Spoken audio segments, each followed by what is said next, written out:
In this video, I'm going to give you 3 in-depth tips on how to improve your self-esteem and understand the underlying reasons for not being confident right now.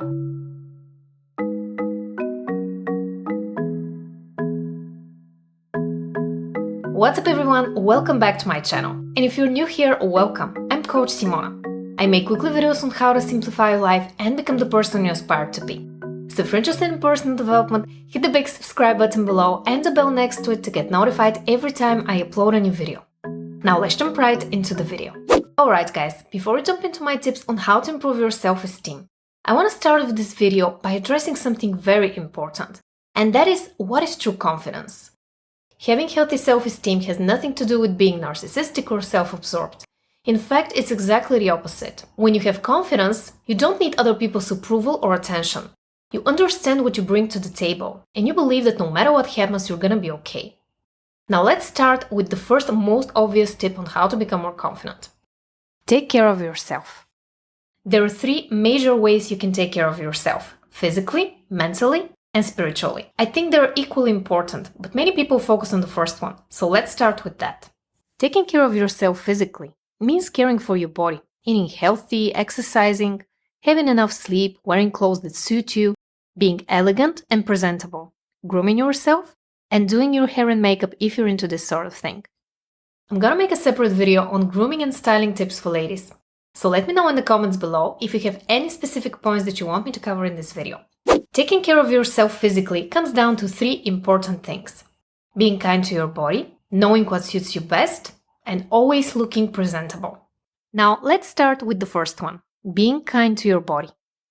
Although it seems like the most obvious one, it took me a lot of time to develop healthy habits and treat my body like a temple. I used to eat a lot of junk food, drank alcohol almost every night, I partied all the time and had little to no sleep. While I don't regret any of it, I can't see myself not caring about my health anymore.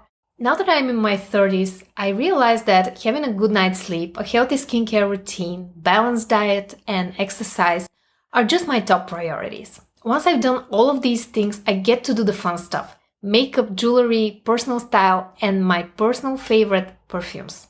The second important part of taking good care of yourself physically is to know what suits you best.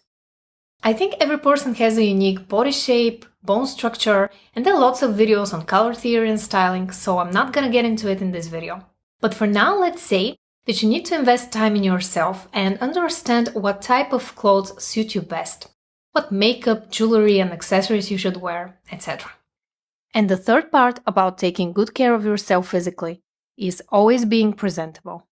What do I mean by this? I don't think it's necessary to wear makeup all the time or go to the grocery store in a suit, but I think you should approach life as an opportunity to express yourself, present yourself in the best way possible. It may sound a bit vain, but you never know who you're gonna end up meeting. You may even meet the love of your life. Hello? You? No, I'm not doing that. I'm not going to try to figure out who you are, why you look so concerned about the state of that heirloom tomato. And although they're gonna love you and accept you for exactly who you are, it's always nice to look put together, and it will do wonders for your self-esteem. Now, how can you take care of yourself mentally? There are many practices that can help with that. Journaling is one of the most effective ones. Many people ask me, how do I journal? So I'm thinking of making a separate video on this topic. Let me know in the comments below if that is something that you're interested in. But to give you the gist of it, you can journal your day by writing down all the things you want to do, or simply making a gratitude list and sharing 3 things that you're grateful for. Many people write down positive affirmations or use the morning pages technique by Julia Cameron. Now, what is the morning pages technique by Julia Cameron? It's all about writing down 3 pages with whatever comes to your mind. And it's called morning pages for a reason. When you wake up, your mind is filled with overwhelming thoughts. And it's a great way to alleviate stress and focus on the present moment. Another great way to take care of yourself mentally is neuroplasticity. Neuroplasticity is the change in neural pathways and synapses that occurs due to certain factors, like behavior, environment, or neural processes. During such changes, the brain engages in synaptic pruning, deleting the neural connections that are no longer necessarily useful and strengthening the necessary ones. So if you've been struggling with low self-esteem, there is a good chance that you have engaged in unhealthy habits in the past. So the best thing you can do is take small steps toward changing your bad habits and substituting them with healthier alternatives. Now, for many of us, being in a good place mentally has a lot to do with being productive. So if that is something that's important to you too, check out my previous video on how to be more productive. I will link it below. Now, what is the best way to take care of yourself spiritually? There is no right or wrong answer to this question, because spirituality is a very personal thing.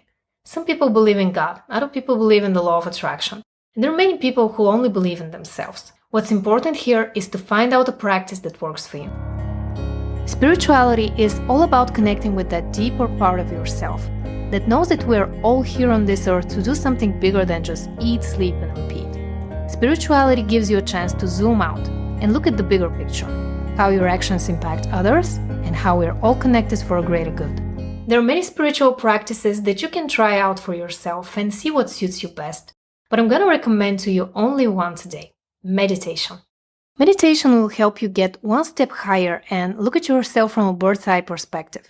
You will become the silent observer of your thoughts, just letting them pass by and choosing which ones are helpful and which ones are not. I've been meditating for 5 years now, and there is nothing that even comes close when it comes to clearing my mind and becoming more present. If you haven't listened to episode 55 from the Simplify Life podcast, where I shared my experience from 1000 days of meditating, I will link it below, so you can check it out after watching this video. Now let's get into tip number 2. Focus on others. After you've taken good care of yourself physically, mentally, and spiritually, you can now shift your focus outwards. When you focus on other people, you're making a difference in the world. You can't survive without connecting with other human beings, or at least you won't feel happy and fulfilled in the long run. Now you may wonder, what does focusing on other people have to do with my self-esteem? It's very simple, actually. When you have low self-esteem, that means that you're disconnected from others. If you're obsessed with your self-image and whether you're confident or not, you're actually replaying a story in your mind. That same story that keeps you separated from other people.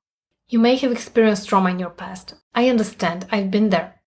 But what I can tell you from my personal experience is if you don't open up to others, you won't be able to experience all the wonderful things that life has to offer. So here are my suggestions on how to focus on others and stop listening to your storylines. Number 1.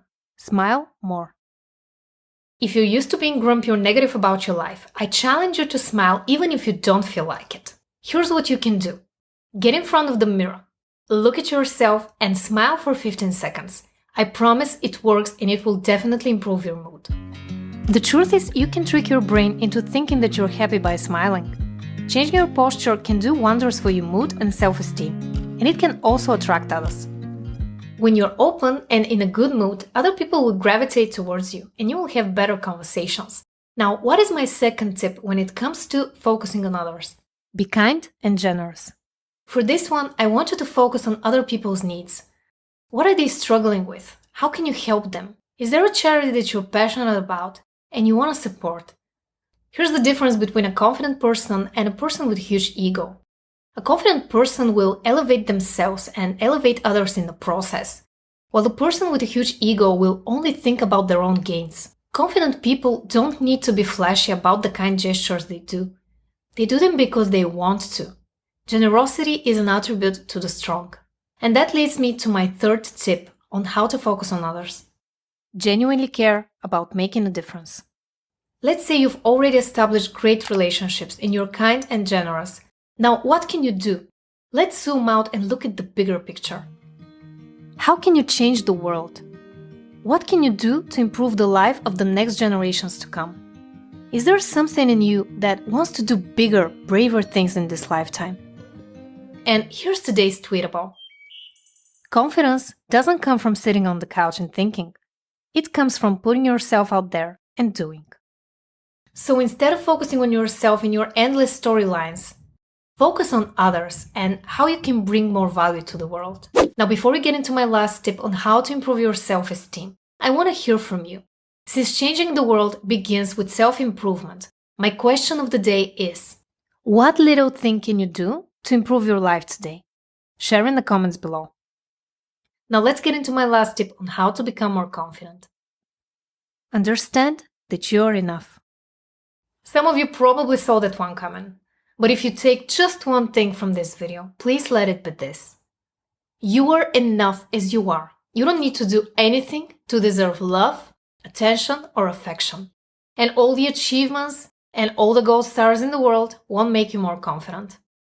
Confidence is not something you gain from the outside. It's about recognizing and appreciating what you already have on the inside. You are enough as you are. That doesn't mean you shouldn't work on yourself or groom yourself. You're here on this earth, in this body, for a reason.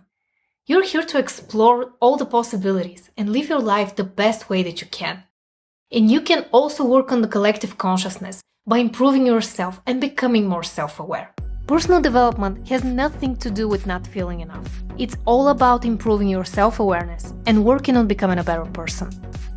If you live healthier, you'll be able to create more, bring more value to the world, and ultimately fulfill your purpose. And if you don't know what that is, don't worry. Just live your life consciously and lovingly. And all the answers you want will come to you when you're ready. If we get a little deeper, confidence is a made-up story in your mind. It's a belief of who you are and what you're capable of. All of these made-up stories have something to do with a cognitive bias. So if you don't know what the 15 most common cognitive biases are, listen to episode 81 from the Simplify Your Life podcast. I will link it below. You can also download your free cheat sheet with the 15 most common cognitive biases so you can become even more self-aware. I will leave a link in the description box below. If you enjoyed this video, please like it and make sure to subscribe and hit the notification bell, because in the next video, we're going to talk about how to get out of the excessive habit of thinking and finally become a doer. In the meantime, while you wait for this video, I post a lot of content on personal development, so make sure to check out these two videos as well. I love you guys, and I'll talk to you in the next one. Bye!